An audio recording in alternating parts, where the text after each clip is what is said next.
Senhor esteja convosco. Ele está no meio de nós. Proclamação do Evangelho de Jesus Cristo segundo Mateus. Glória a vós, Senhor. Depois que a multidão comera até saciar-se, Jesus mandou que os discípulos entrassem na barca e seguissem à sua frente para o outro lado do mar, enquanto ele despediria as multidões. Depois de despedi-las, Jesus subiu ao monte para rezar a sós. A noite chegou e Jesus continuava ali, sozinho, orando. A barca, porém, já longe da terra, era agitada pelas ondas, pois o vento era contrário. Pelas 3 horas da manhã, Jesus veio até os discípulos andando sobre o mar. Quando os discípulos o avistaram andando sobre o mar, ficaram apavorados e disseram: "É um fantasma", e gritavam de medo. Jesus, porém, logo lhes disse: "Coragem, sou eu, não tenhais medo." Então Pedro lhe disse: "Senhor, se és tu, manda-me ir ao teu encontro caminhando sobre a água." E Jesus respondeu: "Vem." Pedro desceu da barca e começou a andar sobre a água em direção a Jesus. Mas quando sentiu o vento, ficou com medo e, começando a afundar, gritou: "Senhor, salva-me." Jesus logo então estendeu a mão, segurou Pedro e lhe disse: "Homem fraco na fé, por que duvidaste?" Assim que subiram na barca, o vento se acalmou. Os que estavam na barca prostraram-se diante dele, dizendo: "Verdadeiramente tu és o Filho de Deus." Após a travessia, desembarcaram em Genezaré. Os habitantes daquele lugar reconheceram Jesus e espalharam a notícia por toda a região. Então levaram a ele todos os doentes e pediam que pudessem, ao menos, tocar a barra da sua veste. E todos os que a tocaram ficaram curados. Palavra da salvação. Glória a vós, Senhor.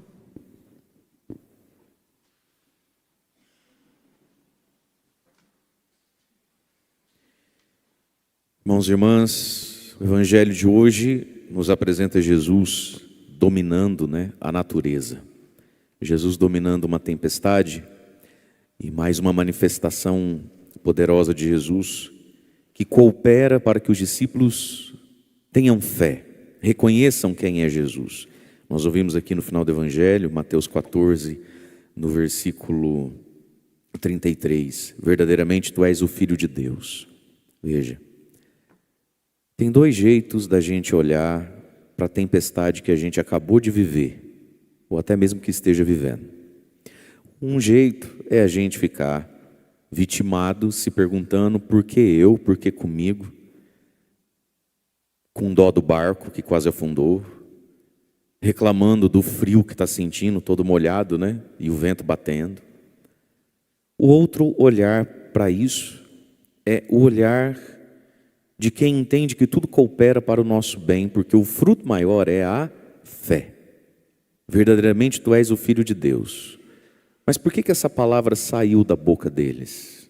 Essa palavra poderia ter saído da boca deles no fato anterior a esse, que foi a multiplicação dos pães, um grande milagre. E lá na multiplicação dos pães, ninguém disse verdadeiramente tu és o Filho de Deus. E isso é muito da gente, do ser humano. A gente vive bênçãos e graças e parece que isso não aumenta a nossa fé.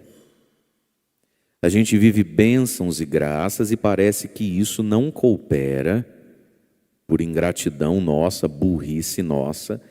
Parece que as graças e bênçãos não cooperam para a gente olhar para Jesus e chamar ele de Kyrios, que foi a palavra que Pedro usou para chamar Jesus de Senhor aqui, Senhor, se és tu, me manda ir sobre as águas. Senhor, salva-me. Esse Senhor aqui não é pronome de tratamento, como a gente usa na língua portuguesa. A palavra Senhor é porque é mais velho, é porque tem mais poder do que eu, é um jeito de educação, Esse Senhor aqui, que a gente só pode traduzir assim, mas esse Senhor na língua deles, tem mais de um jeito de chamar alguém de Senhor, é o Senhor Kyrios, que na missa muitas vezes a gente canta Kyrie, declinando o verbo ali, a palavra, o pronome, o sujeito. Veja,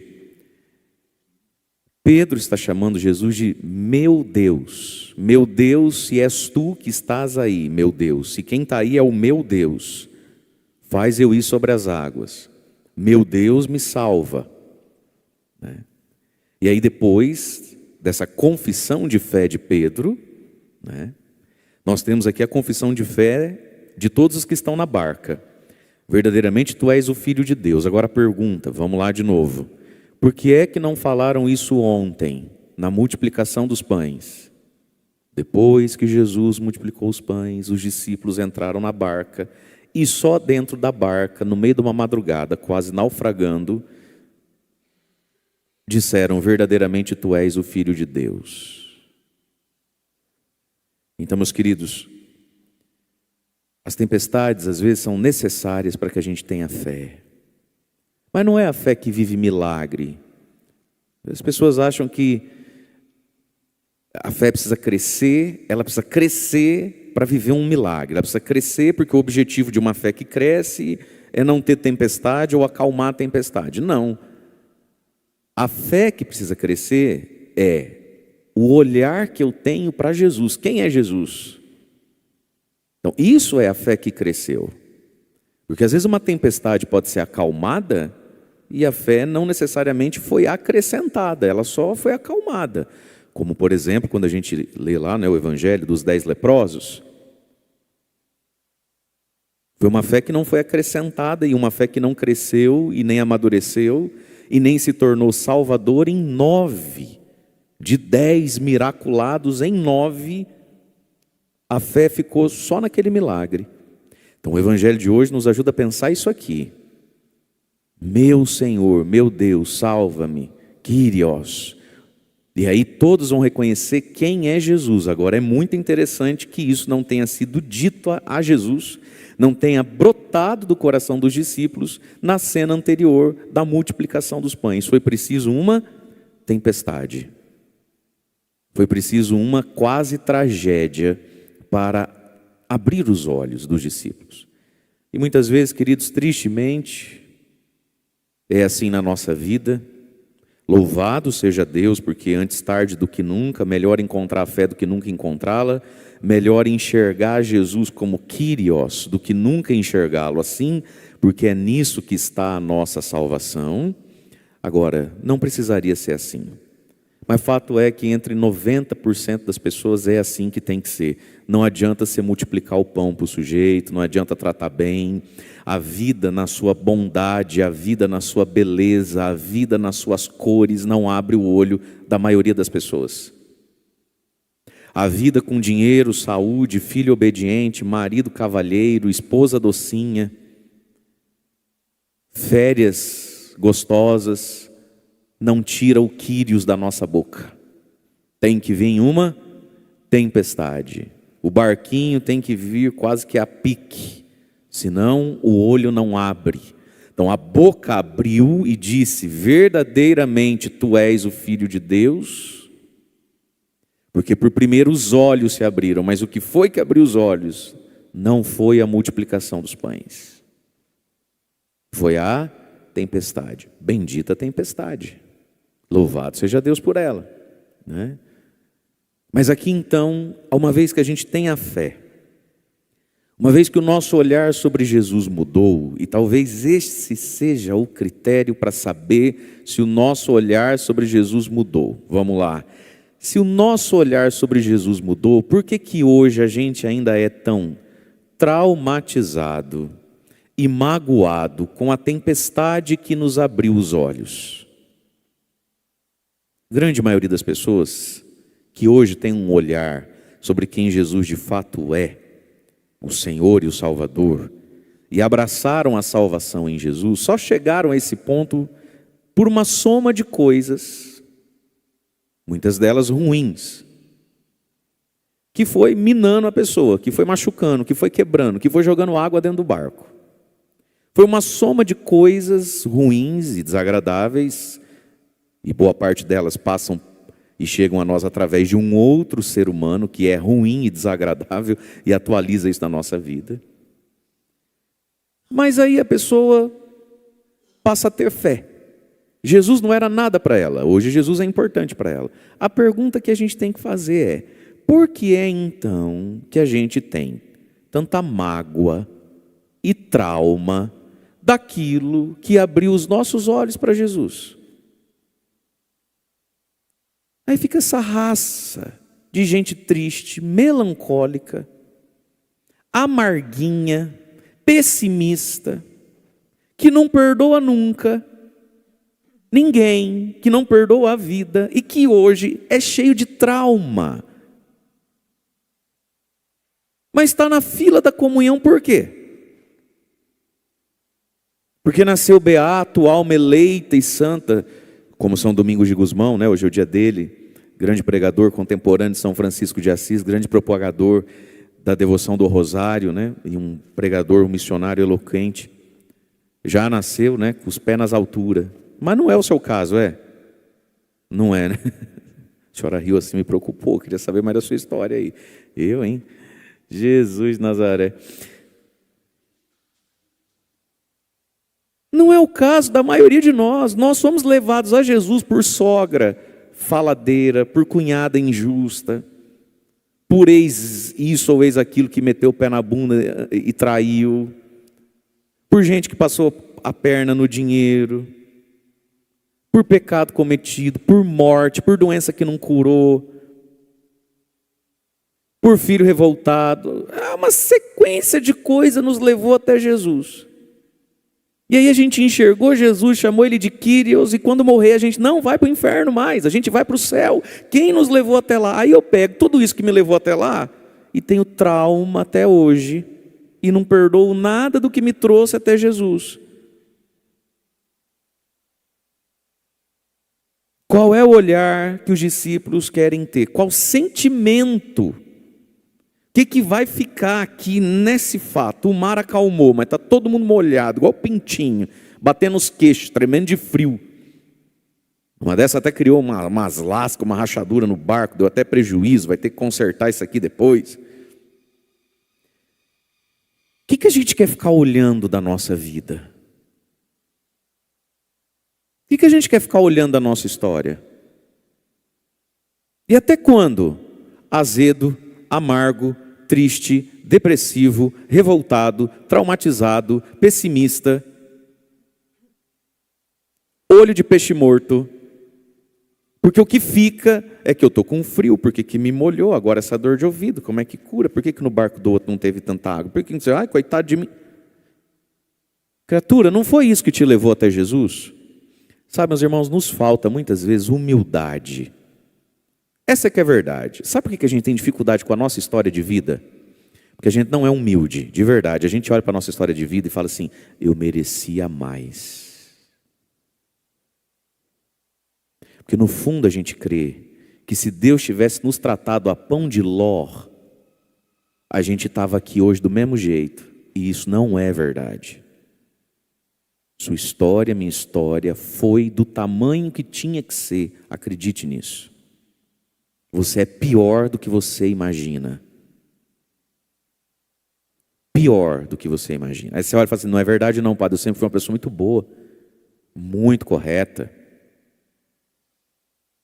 E aí você olha para algumas maldades que fizeram com você, fatos da vida que às vezes não dependeram de você, veio de um outro. Meu irmão, acredite, você precisava disso. O ser humano só se enxerga bem quando se olha com o olhar do próprio Deus. Louvado seja Deus que você possa olhar talvez para você e dizer assim: eu sempre fui uma pessoa boa, padre.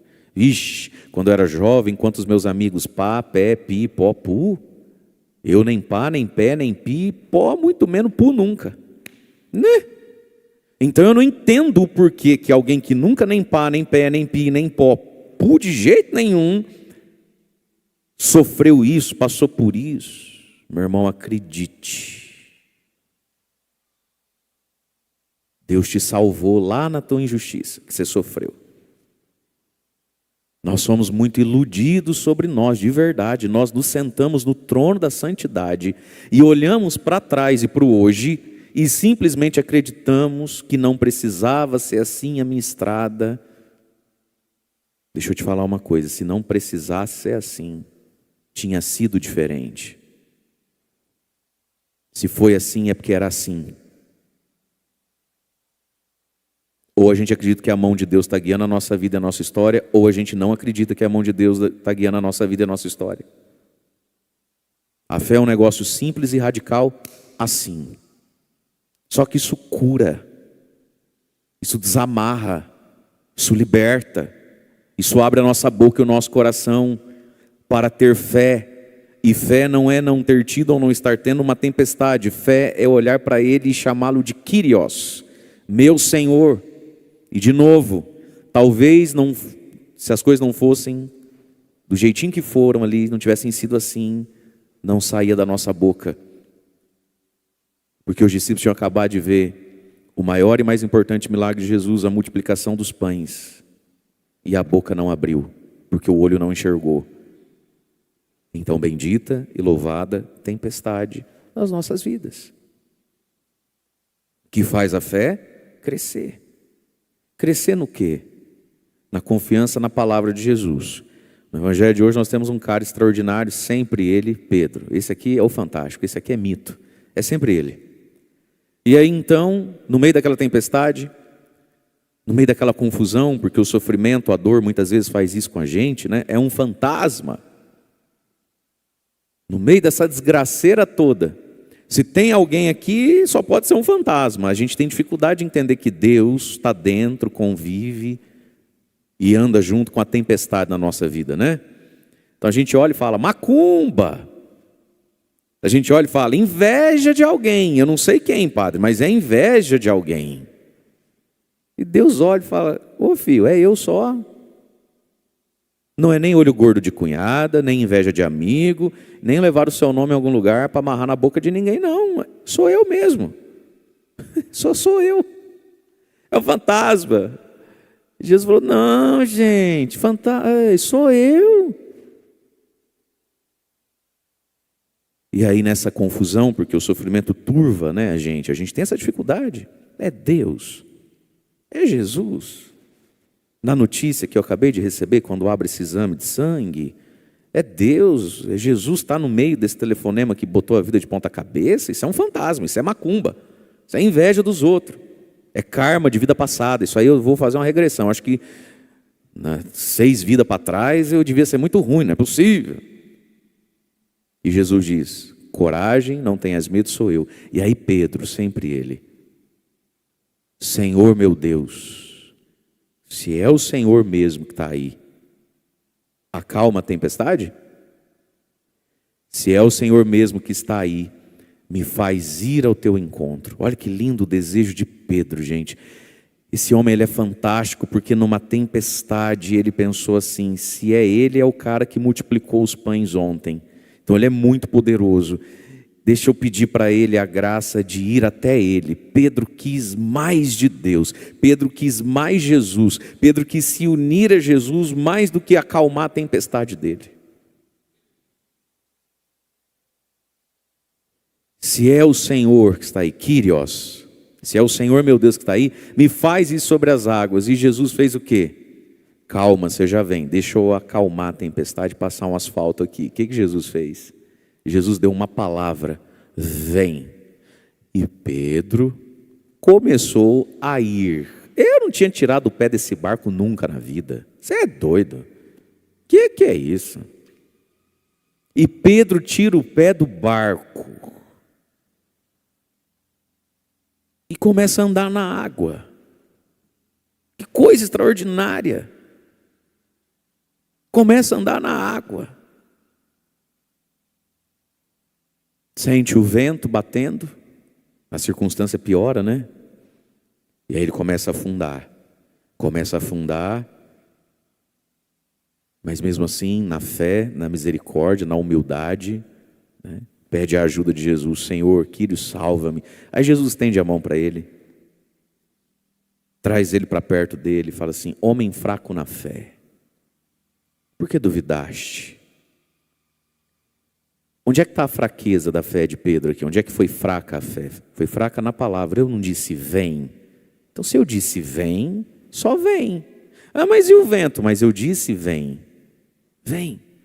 Então, uma fé que foi fraca, vacilante, no poder da palavra de Jesus.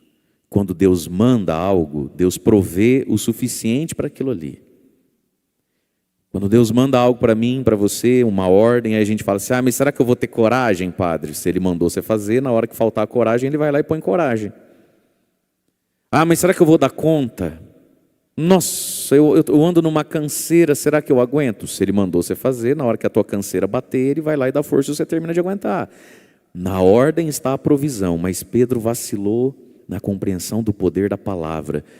A palavra de Jesus, ela capacita a nossa vida, meus irmãos. Ela não é só mandamento. Os mandamentos de Deus não são só ordens.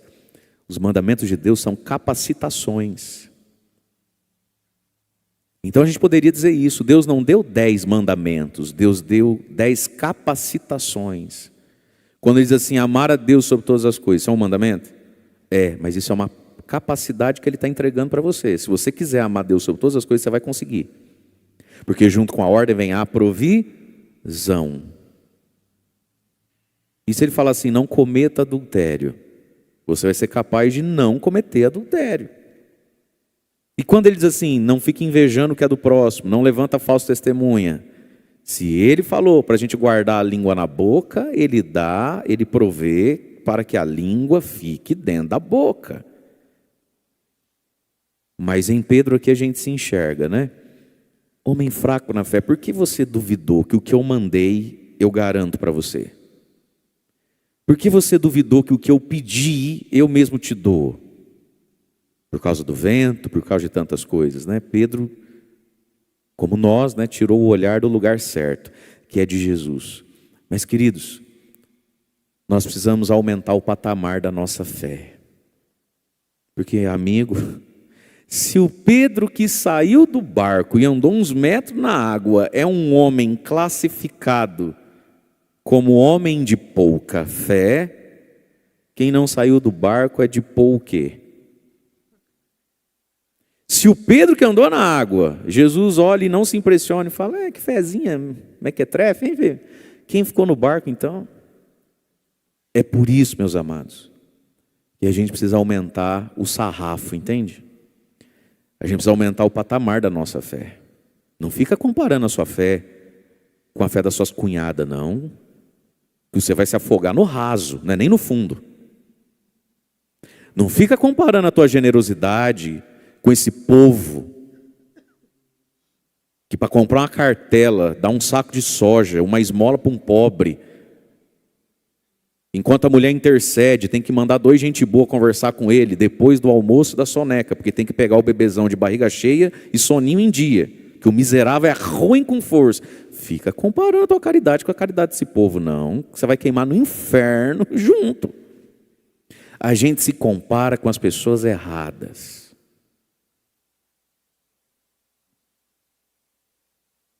E aí a gente fica se comparando com um povo que não sai do barco, porque nem entrou no barco. É aqui que está. A barca é a imagem da igreja, né?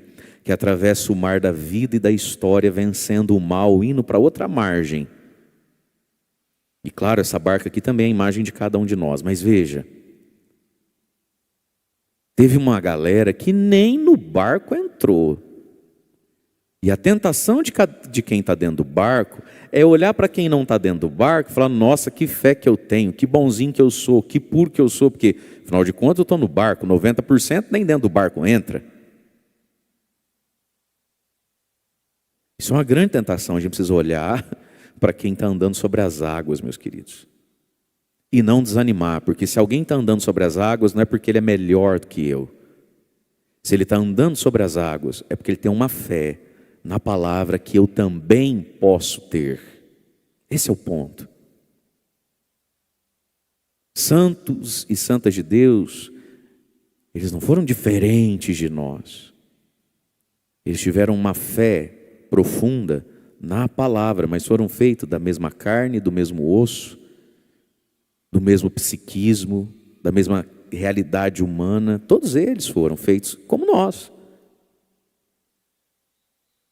Então a gente tem que olhar para quem é melhor do que nós Não é para desanimar da gente mesmo, né? Porque daí você olha para você e fica desanimado, né? Você fala, nunca vou conseguir, nunca vou ser. Eu não tenho essa fé. Eu não sei o quê. Meu irmão, o que fez Pedro andar em cima da água não é porque a bota que ele usava é melhor que a nossa. Não é porque a sola do pé de Pedro é feita de um material, sei lá, de uma pele, não sei do que não é a nossa. É igualzinho a minha e a sua. A questão é a fé na palavra. E fé, desejo de ter Jesus. Né? Esse é o ponto. E aí, a primeira leitura de hoje, que nós ouvimos ali, livro dos Números, capítulo 12, é um fato da vida de Moisés, que aconteceu no deserto. E aqui, presta atenção, essa leitura ela é muito interessante. Olha o que a crítica, a fofoca, a reclamação faz com a gente. Ela nos deixa leproso, né? Nos deixa sem a fé. No Evangelho nós estamos vendo homens apavorados, um quase se afogando. Mas se a gente trouxesse isso para a nossa vida hoje, talvez uma das coisas que minam a nossa fé é o criticismo. O que aconteceu na primeira leitura? Números capítulo 12. Maria e Arão eram irmãos de Moisés, irmãos de sangue de Moisés, e grandes companheiros de Moisés nessa aventura toda aí que Moisés está fazendo já há anos e anos da vida dele, de tirar o povo do Egito e levar para a terra prometida. Maria e Moisés criticaram Moisés por causa da sua mulher etíope. Havia uma lei entre eles, dada por Deus através de Moisés, de que o povo hebreu só podia arrumar mulher hebreia, é para casar entre eles.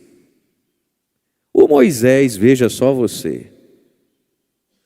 O Moisés, depois de ter aberto o mar, já choveu pão, já choveu codorniz, já tirou água da pedra, tudo isso aí. Não é que o Moisés resolve casar com uma etíope? E Moisés burla, peca contra a lei que Deus tinha dado. Justo o Moisés. Olha só. E aí então, Arão e Maria, na primeira ocasião que tiveram, presta atenção nisso, porque foi a primeira ocasião que Moisés precisou de misericórdia e de um olhar de caramba, esse cara fez tanto por mim, não fosse ele eu não tinha comido o pão do céu. Não fosse ele, não tinha as codornizes que a gente passou a fazer churrasquinho. Não fosse ele, não tinha saído água da pedra. Não fosse ele, as águas não tinham vindo. Não fosse ele, nós estávamos no Egito. Aí esse herói chamado Moisés pisou na bola. Primeira vez que ele pisou na bola. Aí o Arão e a Maria, pela primeira vez, depois do Moisés só ter acertado até hoje, foram convidados a ficar quieto. Não falar nada. Olhar o lado bom do Moisés. Ser grato. Ter misericórdia do Moisés. Poxa vida. Até o Moisés peca, né? Até o Moisés às vezes, o que é o ser humano, né, gente? Você vê o que mulher faz com homem? Você vê coisa? Primeira vez, Moisés nunca tinha precisado disso, por parte dos seus irmãos de sangue e companheiros de missão. Mas depois de tanto acertar, Moisés, pela primeira vez, chutou o pênalti para fora. E criticaram Moisés e disseram para todo mundo ouvir: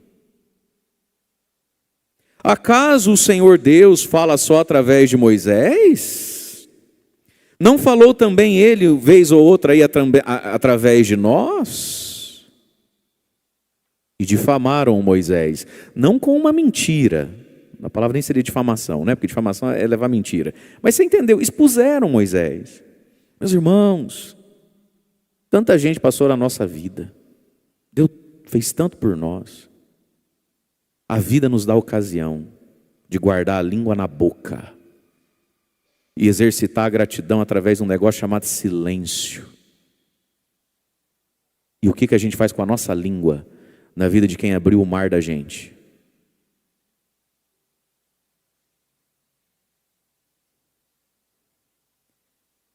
Só que e Deus ouviu isso, versículo 3, só que tem um porém, filho.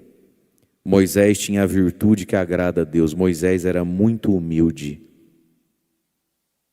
Não quer dizer que ele era impecável, quer dizer que ele era humilde. Não quer dizer que ele não tinha um foguinho ainda para queimar. Não sei o que tinha nessa etíope. Quer dizer que ele era humilde.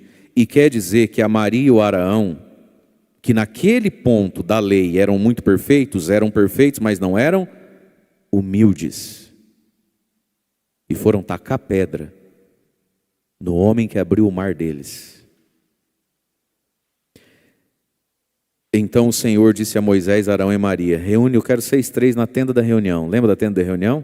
Que era a igrejinha de tecido deles, botava as estacas, a tenda da reunião, monta, desmonta, anda, desmonta, e Deus descia na tenda da reunião. E descia quando? Quando Moisés estava na tenda da reunião. Era tão gostoso a tenda da reunião, a Shekinah de Deus, aquela nuvem de glória, se chama Shekinah, descia. Que gostoso, eles arrepiavam, sentia cheiro de rosa, nossa, coração palpitava, era uma delícia. Mas no fundo, quem é que trazia a Shekinah para a terra? Moisés. Vai lá na tenda da reunião 6:3. Aí chegaram lá, eles escutam uma voz: escutai minhas palavras, se houver entre vós um profeta do Senhor, eu me revelarei a ele em visões, sim, falarei em sonhos. O mesmo não acontece com Moisés, o meu servo. É o mais fiel em toda a minha casa. Com ele eu falei face a face, às claras, não por figuras. Ele vê o Senhor. Agora vem o pecado deles, que nessa tradução está escrito dessa forma, o final do versículo 8. Como, pois, vos atreveis a rebaixar o meu servo Moisés? Deus não ficou bravo porque Maria e Arão quiseram talvez corrigir Moisés. Corrigir não é pecado. Vai ser o evangelho da terça-feira que vem, início da quaresma de São Miguel. Se o teu irmão pecar, corrige ele. Corrigir não é pecado. Deus ficou chateado com o quê? Como vocês se atrevem a rebaixar Moisés?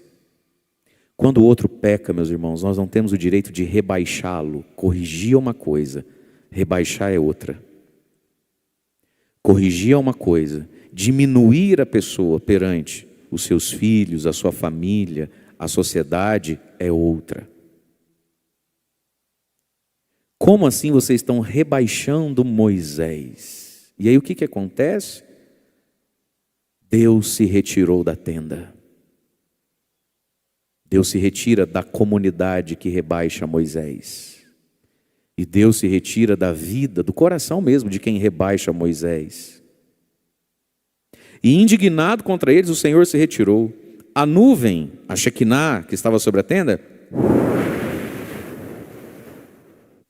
foi embora no mesmo instante. E Maria ficou coberta de lepra, branca como a neve. Olha o que o criticismo e a ingratidão faz com a gente. Afunda o nosso barco. E Maria ficou coberta de lepra. Parecia que tinha nevado na mulher. Vendo isso, quando Arão olhou para ela e a viu coberta de lepra, virou para Moisés e disse assim, versículo 11: eu te rogo, meu Senhor. Opa! Mudou, né? De novo, a multiplicação dos pães não abre a fé, nem os olhos, né? Tempestade, vem cá trabalhar um pouquinho. As bênçãos e graças não toca lepra. Vem cá um minutinho, filha. Vem cá aqui hoje, trabalhar um pouquinho. Rogo-te, meu Senhor. Mudou, né? A lepra, olha só.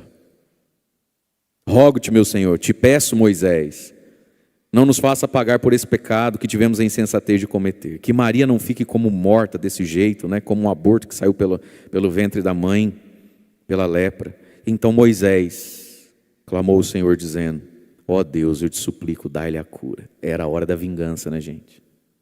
Era a hora do... eu não sou o errado, eu não sou o culpado, eu não presto para nada. Resolve vocês aí agora. Mas Moisés era muito humilde.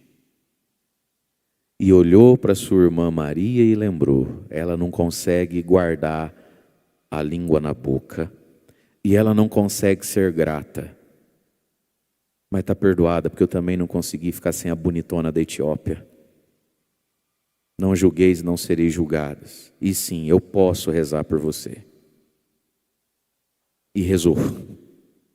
Essa é a humildade de Moisés. O que é a humildade, minha gente? Quem que é humilde? Humilde é aquele que quando pode fazer o bem, faz o bem, mesmo que seja para quem ele fez o mal. Isso é humildade. Humildade não é coitadismo. Humildade não é você olhar para você e se sentir incapaz das coisas. Humildade é, você errou comigo, mas agora você precisa de algo que eu sei, que eu posso, que eu tenho. É teu. Isso é a humildade. E a humildade nos faz andar sobre as águas.